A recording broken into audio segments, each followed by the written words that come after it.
இயேசு கிறிஸ்துவின் நாமத்தினாலே இந்த மதிய வேளையிலே உங்களை அன்போடு கூட வாழ்த்துகிறேன். உயவனே இந்த நிகழ்வின் அடிப்படையிலே ஜெபத்தின் மேன்மையை குறித்து நாம் தியானித்துக் கொண்டிருக்கின்றோம். தானியேலின் புஸ்தகம் 10ஆம் அதிகாரத்தை நாம் திருப்பிக் கொள்ளுகின்ற பொழுது, தானியேல் கர்த்தருக்கு முன்பதாக 21 நாட்கள் 3 வார காலங்கள் உபவாசத்தோடு கூட காத்திருந்த ஒரு அனுபவத்தை குறித்து பரிசுத்த வேதம் நமக்கு மிக தெளிவாக காண்பிக்கிறது. நாம் உபவாசத்தோடு கூட காத்திருக்கின்ற பொழுது வெளிப்பாட்டை பெற்றுக் கொள்கிறோம். தன் ஜனத்தின் நிலைமையை அறிந்து நாம் துக்கத்தோடு கூட ஆண்டவரிடத்திலே பரிந்து பேசுகிறவர்களாக காணப்படுகிறோம். அது மாத்திரமல்ல, பரிசுத்தத்தோடும் உபவாசத்தோடும் கர்த்தருடைய சமூகத்திலே காத்திருக்கின்ற பொழுது தேவனுடைய ரகசியம் செபிக்கிறவர்களுக்கு வெளிப்படுகிறது என்பதை குறித்து இந்த அதிகாரத்திலே நாம் மிக தெளிவாக அறிந்து கொள்ள முடியும். தேவனை காண்கின்ற அல்லது கர்த்தராகிய இயேசு கிறிஸ்துவை பார்க்கின்ற ஒரு உன்னதமான அனுபவத்தை நாம் பெற்றுக்கொள்ளுகிறோம் என்பதை தானியேல் உபவாசித்து காத்திருந்த தன்மையின் மூலமாக நாம் அறிந்து கொள்ளுகிறோம். அவர் கண்ட காட்சியிலே இயேசு கிறிஸ்துவை மகிமை புரிந்தினவராக பார்க்கிற ஒரு உன்னதமான கிருபையை பெற்றிருந்தார். வெளிப்படுத்துதல் விசேஷம் 1ஆம் அதிகாரம் 13 முதல் 15 வசனங்கள் உள்ள வார்த்தைகளை நாம் வாசிக்கின்ற பொழுது, தானியேல் உபவாசத்தோடு கூட காத்திருந்த பொழுது அவர் கண்ட தரிசனம் இந்த வெளிப்படுத்தின விசேஷத்தோடு கூட இயேசுவின் தோற்றத்தை வெளிப்படுத்துவதாக நாம் பரிசுத்த வாக்கியத்தின் மூலமாக அறிந்து கொள்ளுகிறோம்.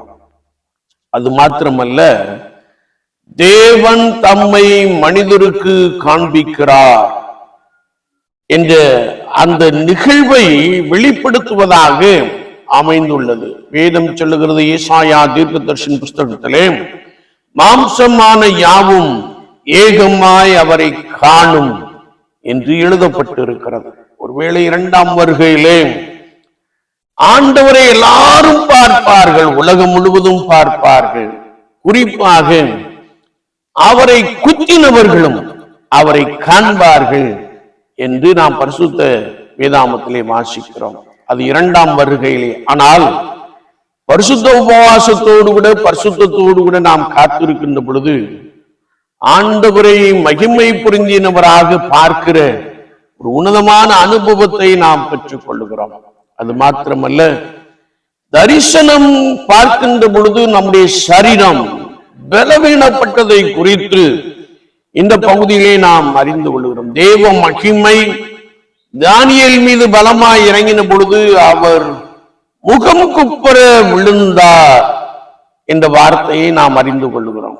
அவர் மாத்திரமல்ல, எசேக்கியேல் தீர்க்கதரிசி சொல்லுகின்ற பொழுது, நான் தேவ மகிமையை கண்டபோது முகம் குப்புற விழுந்தேன் என்று சொல்லுகிறார், அல்லது சொத்தமனை போல விழுந்தேன் என்று சொல்லுகிறார்.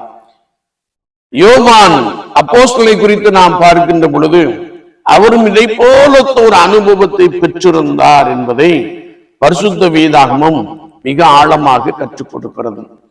ஒருவேளை நாம் தரிசனங்கள் காண்கின்ற பொழுது நம்முடைய சரீரம் பலவீனமாய் போய்விடுகிறது, ஆவி உற்சாகம் உள்ளதாக இருப்பதை குறித்து நாம் மிக ஆழமாக அறிந்து கொள்ளுகிறோம். அது மாத்திரமல்ல, ஜெபத்திற்கான பதில் தாமதமாக காரணம் உண்டு என்பதை நாம் இங்கே அறிந்து கொள்ள முடியும். தானியேல் ஜெபிக்க ஆரம்பித்த பொழுதே, நீ மிகவும் பிரியமானவன், நீ ஜெபிக்க தொடங்கின போதே கட்டளை வெளிப்பட்டது என்ற வார்த்தையை நாம் நன்றாய் அறிந்திருக்கிறோம். என்றாலும் வான மண்டலத்திலே காணப்படுகிற பொல்லாத ஆவிகளின் சேனைகள் ஒருவேளை ஜெபத்தை தடை பண்ணுகிற அல்லது ஜெபத்திற்கு பதில் வருகிற காரியங்களை தடை பண்ணுகிற அனுபவத்தை குறித்து நாம் இந்த பகுதியின் மூலமாக மிக ஆழமாக அறிந்து கொள்கிறோம். எபேசியர் 6:12 நாம் வாசிக்கின்ற பொழுது, நம்முடைய போராட்டம் மாம்சத்தோடும் இரத்தத்தோடும் அல்ல, வான மண்டலங்களிலே காணப்படுகிற பொல்லாத ஆவிகளின் சேனைகளோடு நமக்கு போராட்டம் உண்டு என்பதை குறித்து வேத வாக்கியங்கள் இன்னும் அதிகமாய் கற்றுக் கொடுக்கிறது. விசுவாச வாழ்க்கையிலே போராட்டங்களை மேற்கொள்ள உபவாச ஜெபம் அவசியம். ஒருவேளை ஆண்டவருடைய சமூகத்திலே காத்திருப்பது அவசியம். என்னை கேட்டுக்கொண்டிருக்கிற என் அன்பு ஜனங்களே, என்னை கேட்டுக்கொண்டிருக்கிற என் அன்பு தேவனுடைய மனிதர்களே, அழைப்பை பெற்றவர்களே, ஊழியத்தை செய்து கொண்டிருக்கிறவர்களே, நாம் உபவாசத்தோடு கூட கர்த்தருடைய சமூகத்திலே காத்திருக்க வேண்டும். அப்படி காத்திருக்கின்ற பொழுது ஆண்டவர் ஜனங்களின் நிலைப்பாட்டையும் தேசத்தின் நிலைப்பாட்டையும் நமக்கு வெளிப்படுத்துகிறவராக இருக்கிறார். அது மாத்திரமல்ல, நாம் தரிசனம் காண்கிறவர்களாக மாறிவிடுகிறோம் என்பதை குறித்து வேத வாக்கியம் மிக ஆழமாக கற்றுக் கொடுக்கிறது. தானியேல் உபவாசம் இருந்த பொழுது அவன் ருசியுள்ள பதார்த்தங்களையோ அல்லது உணவுகளையோ சாப்பிடவில்லை என்பதை நாம் மிக ஆழமாக அறிந்து கொள்கிறோம்.